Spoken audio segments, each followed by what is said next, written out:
Hello students, good morning to everyone. Today we are discussing about law of production, returns to a factor and return to scale. तो क्या है law of production? तो हमने जो हमारा previous chapter था production function, उसमें क्या देखा था? उसमें देखा था कि प्रोडक्शन फंक्शन क्या है, कि उत्पादन के भौतिक कारकों और उत्पादन की भौतिक मात्रा के बीच पाए जाने वाले फलनात्मक संबंध को हम क्या कहते हैं?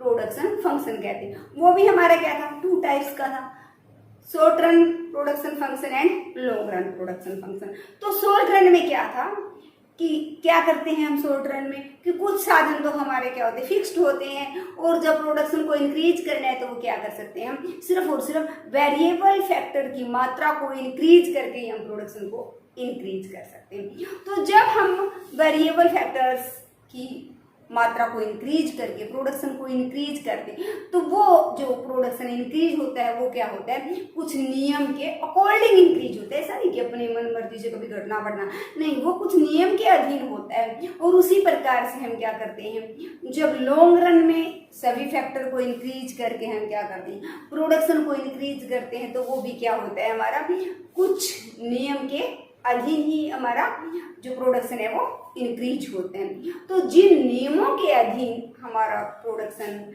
इंक्रीज होता है, उन नियमों को हम क्या कहते हैं? लॉ ऑफ प्रोडक्शन, उत्पादन के नियम। तो अल्पकाल में जब हम क्या कहते हैं, जब हम सिर्फ और सिर्फ एक फैक्टर्स की मात्रा को इंक्रीज करके प्रोडक्शन को इंक्रीज करते हैं, तो उसे हम कहते हैं अल्पकालीन उत्पादन के नियम। और दीर्घकाल में जब सभी साधनों को चेंज करके हम प्रोडक्शन को इंक्रीज करते हैं, कुछ नियमों के अधीन होता है, तो उसको हम कहते हैं दीर्घकालीन उत्पादन के नियम। तो अल्पकाल में हम क्या कहते हैं? Factor, return to a factor. Return to a factor हमारा अल्पकाल से संबंधित है। तो कौन सा? रिटर्न टू अ फैक्टर को हम क्या कहेंगे? कारक के प्रतिफल का नियम। फैक्टर कह लो या कारक कह लो या साधन कह लो। तो फैक्टर को आप कारक कहो या साधन को कहेंगे। तो हमारा कारक के प्रतिफल का नियम अल्पकाल में हम कहते हैं, दीर्घकाल में लागू होता है, वो हमारा क्या होता है? पैमाने के प्रतिफल का नियम या रिटर्न्स टू स्केल। स्केल मैन पैमाना, पैमाने के प्रतिफल का नियम। अब कारक के प्रतिफल का नियम हमारा क्या होता है? रिटर्न टू अ फैक्टर, कि कुछ कारक बने होते हैं, एक कारक को हम इंक्रीज करके, जो हमारा वेरिएबल कारक है उसको श्रमिक की मात्रा को इंक्रीज करके हम क्या कर सकते हैं? प्रोडक्शन को इंक्रीज करते हैं। तो हमारा कारक रेशियो क्या हो जाता है? चेंज हो जाता है। कि पहले हमारी ये लैंड थी, ये लेबर था, कि लैंड फिक्स है, उस पर श्रमिक की मात्रा बढ़ाएंगे। पहले 1:1 था, 1:2 हो गया, श्रमिक तीसरा लगा दिया, 1:3 हो गया। तो लैंड लेबर रेशियो क्या हो गया? ये हमारा चेंज हो गया। ये हमारा क्या? परिवर्तनशील है। तो ये हर बार क्या होता जा रहा है? चेंज हो रहा है। तो उत्पादन का और उत्पादन के इन कारकों के जो संबंध है, इनका आपस में जो अनुपात है, उसको हम क्या कहते हैं? रिटर्न टू अ फैक्टर, कारक का प्रतिफल। तो ये कारक का प्रतिफल हमारा क्या? अल्पकाल में लागू होता है। तो जिस प्रकार से 20 वस्तुओं का हमें प्रोडक्शन करना है, हमारी इसमें हमारे क्या है? लैंड है और हमारा लेबर है। तो इस प्रकार से लैंड के लिए हम दोनों के लिए एन का नेचुरल लैंड, क्योंकि दोनों हमने या कैपिटल ले सकते थे, कि भूमि का एक टुकड़ा था और एक श्रमिक या एक मशीन की एक श्रमिक लगा है। अब हमें क्या है? इसका उत्पादन बढ़ा के 25 करना है, हमें यूनिट करना है, कि 25 इकाइयां हमें उत्पादन करना है। तो क्या होगा हमारा? वो लैंड एक ही रहेगी, श्रमिक की मात्रा को हम इंक्रीज कर देंगे। तो ये हमारा क्या कहलाएगा? रिटर्न टू अ फैक्टर, कि किसके कारण हुआ है? एक फैक्टर को बढ़ाने के कारण हमारा प्रोडक्शन में इस प्रकार का चेंज आया है। फिर हमारा रिटर्न टू अ स्केल, इसमें हम क्या करते हैं? सभी फैक्टर्स को समान अनुपात में क्या कर देते हैं?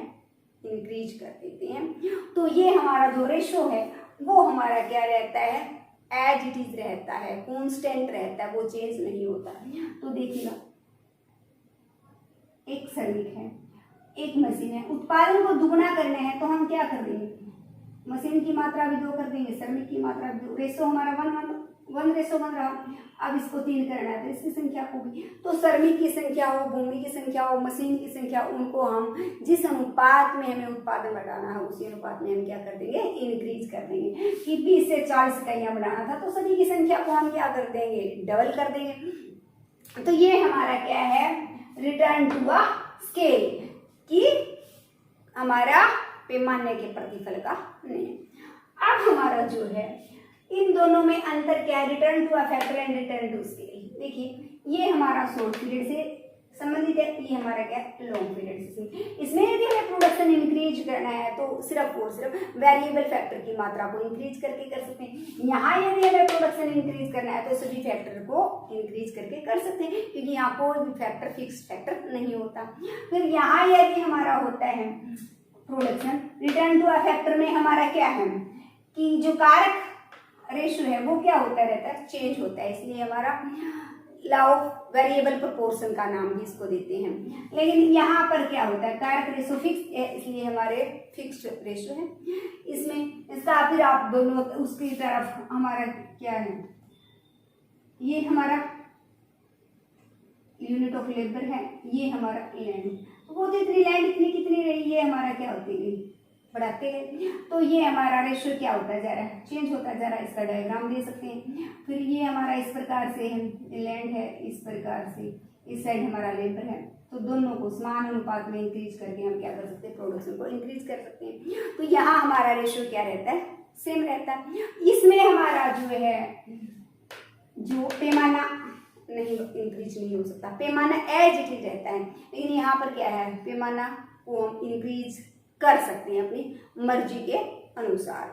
तो उसी प्रकार से ये कुछ हमने दोनों में क्या किए, डिफरेंस किए। अब हम लेते हैं रिटर्न टू अ फैक्टर। तो हमने कहा था कि एक बंधे साधन के साथ जब परिवर्तनशील कार्य की अधिक इकाइयों का प्रयोग किया जाता है तो कुछ नियमों के अधीन उत्पादन में वृद्धि होती है। पहला है हमारा कारक के बढ़ते प्रतिफल का नियम, increasing returns to a factor. पहला क्या है, कारक के बढ़ते प्रतिफल का नियम। तो उसमें क्या होता है हमारा,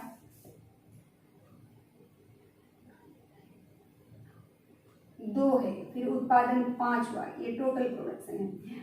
ये हमारा लैंड है, ये हमारे लेबर है। पहले एक श्रमिक लगाया, 2 लगाया, 3 लगाया, 4 लगाया, फिर श्रमिक हमने 5 कर लिया। 2 है, 5 है, तो 5 में हमारा अंतर कितने का, 3। फिर हमारा 4 जोड़ेंगे 9, फिर हम इसमें क्या कर सकते हैं, 5 जोड़ सकते हैं, तो ये हमारा 14 है। तो ये हमारा 5 हो गया। फिर इसमें हम जोड़ेंगे 6, तो ये हमारा 20 हो गया। 14 और 6 20। तो इस प्रकार से, तो इसको किस प्रकार से लिखें, ये दिया जाता है कि कारक के बढ़ते प्रतिफल का नियम क्या है। तो कारक के बढ़ते प्रतिफल का नियम वह स्थिति है जिसमें कुल उत्पादन बढ़ती दर से बढ़ता है और सीमांत उत्पादन बढ़ता है जब बंधे साधन के साथ परिवर्तनशील कारक की अधिक इकाइयों का प्रयोग लगाने से। वह स्थिति जिसमें फिक्स्ड फैक्टर के साथ वेरिएबल फैक्टर की अतिरिक्त इकाइयों का प्रयोग करने से कुल उत्पादन बढ़ती दर से बढ़ता है और सीमांत उत्पादन भी बढ़ता है। तो देखिएगा फिर इसका हम डायग्राम, टोटल प्रोडक्ट है, ये हमारा क्या है, मार्जिनल प्रोडक्ट है। अब आप देखिएगा यहाँ हमारा टोटल प्रोडक्ट है, यहाँ हमारा यूनिट ऑफ लेबर है, यहाँ हमारा मार्जिनल प्रोडक्ट है, यहाँ हमारा यूनिट ऑफ लेबर है। तो अब हमारा क्या है, टोटल प्रोडक्ट की अतिरिक्त इकाइयां लगाने से पहला श्रमिक लगाया, ये उत्पादन हो रहा था। दूसरा श्रमिक, तो ये गैप क्या रहेगा हमारा, सेम रहेगा। दूसरा श्रमिक लगाया, इतना प्रोडक्शन हुआ। तो ये वाला गैप पहले वाले गैप से ज्यादा हुआ। अगला श्रमिक जब लगा रहे हो तो अगला जो गैप है वो और भी ज्यादा होगा। ये वाला सेम रहेगा क्योंकि ये पहला श्रमिक था, दूसरा है, तीसरा है, चौथा है। लेकिन यहाँ से जो गैप होगा वो ये हमारा क्या कहलाएगा, टोटल प्रोडक्ट। तो इंक्रीजिंग है हमारा। कि कुल उत्पादन क्या हो रहा है, बढ़ती दर से बढ़ रहा है, और सीमांत उत्पादन भी क्या हो रहा है, बढ़ रहा है। तो अब सीमांत उत्पादन देखो, सीमांत मार्जिनल प्रोडक्ट भी क्या हो रहा है, बढ़ रहा है। 2 है, 3 है, 4 है, 5 है। अच्छा, अब ये मत सोचो कि एक एक बढ़ रहा है, नहीं, ये हम यहाँ से इसकी ये हमारी बढ़ती दर से बढ़ रहा है, लेकिन यहाँ ये नहीं है। यहाँ आप 20 की बजाय 25 भी लिख सकते हैं, 14 की बजाय मैं यहाँ 18 भी लिख सकती थी। तो वो तो हमने सिर्फ एक एक का डिफरेंस बढ़ाया है, लेकिन ये कोई हार्ड और फास्ट रूल नहीं कि एक एक ही बढ़ाना। आप अपनी मर्जी से इसको सिर्फ क्या करना है, इंक्रीजिंग रेट से इंक्रीज करना है। अब हमारा इसके जो है बढ़ते प्रतिफल का नियम हमने देखा, तो बढ़ते प्रतिफल के नियम के कारण क्या हैं, तो देखिएगा बढ़ते प्रतिफल के नियम के कारण पहला ही तो कारण है हमारा है best utilization of fixed factor.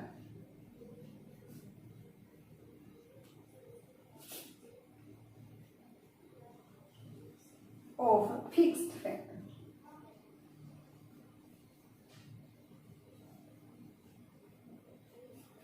जो बंधा साधन था जिसका पहले से हम बढ़िया प्रयोग नहीं कर पा रहे थे, अब हम क्या करने लगे, जैसे जैसे हमने श्रमिकों की संख्या बढ़ाई है तो उसके कारण इसका क्या होने लगा, बढ़िया प्रयोग होने लगा है।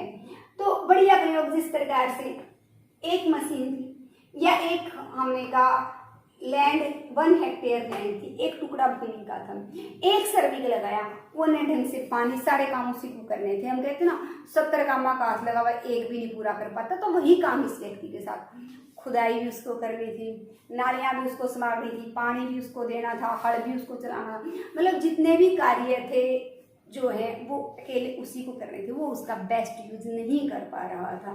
अब दूसरा श्रमिक हमने लगा दिया कि भूमि का ये टुकड़ा है, तो वो तो अकेला सारी जगह पहुंच नहीं पाता, यहाँ झाड़ियां उग गई, यहाँ नाड़ी है, उसको नहीं संभाल पाया। तो अब हमने दूसरा श्रमिक लगाया, तो कह दिया भाई तू, मैं ये वाला काम करूंगा, हल चलाने वगैरह का, जुताई वगैरह का, तू नालियां संभालने का कार्य करेगा। तो उत्पादन हमारा क्या हो गया, बढ़ती दर से बढ़ जाएगा। फिर तीसरा श्रमिक लगाया हमने, उसमें और भी डिवीजन कर दिया कि तेरे को ये वाला काम करना है कि इस पोर्शन में तू काम करेगा, ये मैं करूंगा। तो इस प्रकार से जब जब हमारा करते गए तो उससे क्या हुआ, जो भूमि का टुकड़ा, ये वाला जो टुकड़ा था उसको हमने 4-5 हिस्से में बांट दिया, उसके कामों को डिवाइड कर दिया, भाई तेरा ये काम है, तेरा ये काम है, तुझे ट्यूबवेल चलाना है, तुझे पानी लगाना, तुझे नालियां संभालनी है, मैं ये वाला काम करूंगा, तो ये मेरा काम ट्रैक्टर चलाना है। तो इस प्रकार से वो अपने अपने काम को क्या करने लगे, बेस्ट तरीके से करने लगे, और जो भूमि का टुकड़ा था उसका बढ़िया से बढ़िया प्रयोग करता है। तो best utilization of fixed factor. तो अगला हमारा क्या हुआ, इसका बढ़ते प्रतिफल के नियम का एक कारण हमें पता चला। दूसरा क्या है, increase in the efficiency of variable factor, increase in the efficiency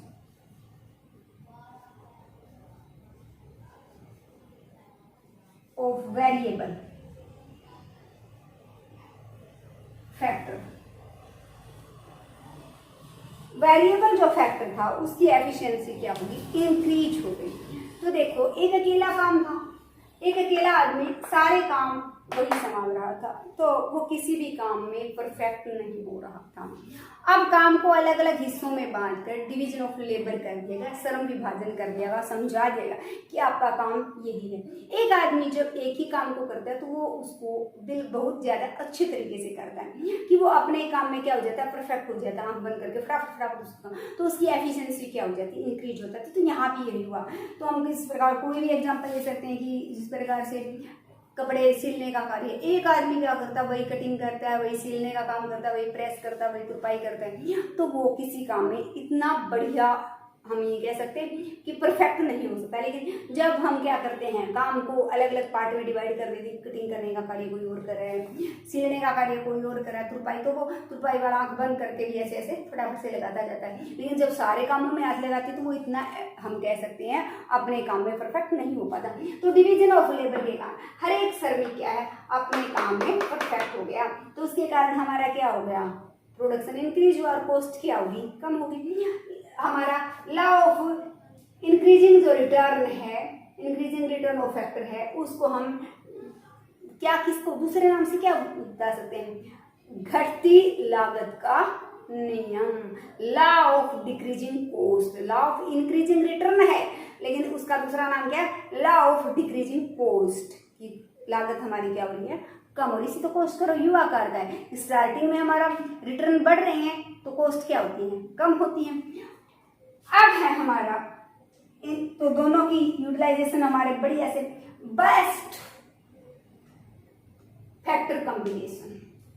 तो बेस्ट फैक्टर कॉम्बिनेशन का मतलब क्या है, फिक्स्ड फैक्टर और वेरिएबल फैक्टर्स के बीच हमने बेस्ट कॉम्बिनेशन बना लिया। ये भूमि का एक टुकड़ा हमारे क्या कर सकता था, 5, इसका प्रयोग, इस टुकड़े का जो प्रयोग है वो 5 श्रमिक कर सकते थे। तो 5 श्रमिक हमने लगा दिए, वो बेस्ट से बेस्ट यूज करने लगे हैं। ये हमने कहा एक मशीन है, उसके ऊपर सिर्फ एक श्रमिक नहीं, हटाने का काम भी, लेबलिंग का काम भी वही कर रहा है, तो उसको सिलाई का काम भी, पैकिंग का काम, सारे काम वही कर रहा है, बनाने का काम भी, तो वो काम भी एफिशिएंट नहीं है। लेकिन उस एक मशीन ज्यादा से ज्यादा बढ़िया से बढ़िया यूज उस मशीन का 5 श्रमिक कर सकते थे। अब भूमि के टुकड़े का हम एग्जाम्पल है, 5 श्रमिक कर सकते, तो हमने अब क्या किए, 5 श्रमिक लगा दिए। तो बेस्ट ऑप्टिमल जो यूज है वो हम इसका कर रहे हैं। तो इसके कारण भी हमारा क्या हो रहा है, इंक्रीजिंग रिटर्न ऑफ फैक्टर हमें मिल रहे हैं।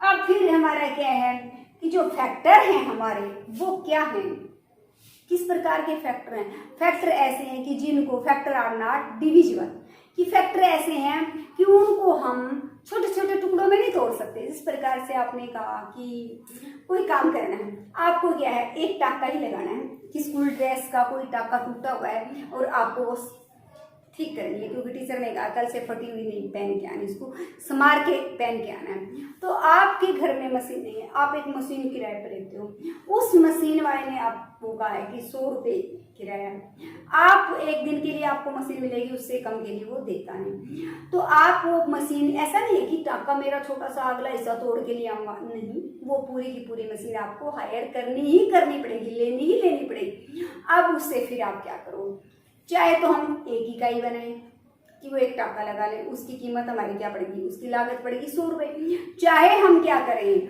उससे 5 सूट सिल लें, तो एक सूट की जो सिलाई पड़ी वो 20 रुपये लागत है। तो वहां जब हमने ज्यादा काम कर लिया तो लागत क्या आ गई, हमारी कम आ गई। तो इसका बढ़ते प्रतिफल का ये भी कारण है कि वो फिक्स बंधा साधन तो हमें पूरे का पूरा लेना ही था। अब श्रमिक की संख्या ज्यादा करके हमने उसको बढ़िया से बढ़िया यूटिलाइजेशन कर लिया, तो उसकी लागत क्या हो गई, घट गई। इसके कारण भी हमारा क्या है, हमें बढ़ते प्रतिफल का नियम मिला है, increasing return to a factor हमें प्राप्त हुआ। तो यहाँ पर जब हम स्टार्टिंग में किसी बंधे साधन के साथ परिवर्तनशील कार्य की अधिक इकाइयों का प्रयोग करते हैं तो हमें कौन सा नियम मिलता है, बढ़ते प्रतिफल का नियम लागू होता है। और उसके लागू होने के कारण हमने देख लिया कि प्रारंभ उसका बढ़िया यूज नहीं हो रहा था, हमने उसका बढ़िया यूज करना स्टार्ट कर दिया। लेकिन नेक्स्ट टाइम हम देखेंगे कि अब 5 श्रमिक उसका बेस्ट से बेस्ट, ये 6 श्रमिक 5 श्रमिक उसका बेस्ट से बेस्ट यूज करें, लेकिन उसके आगे भी हम श्रमिकों की संख्या बढ़ाते जाएं तो कौन सा नियम लागू होगा प्रोडक्शन का, तो ये हम अपने नेक्स्ट कल की जो वीडियो होगी उसमें देखेंगे। तो students, like share and subscribe my channel.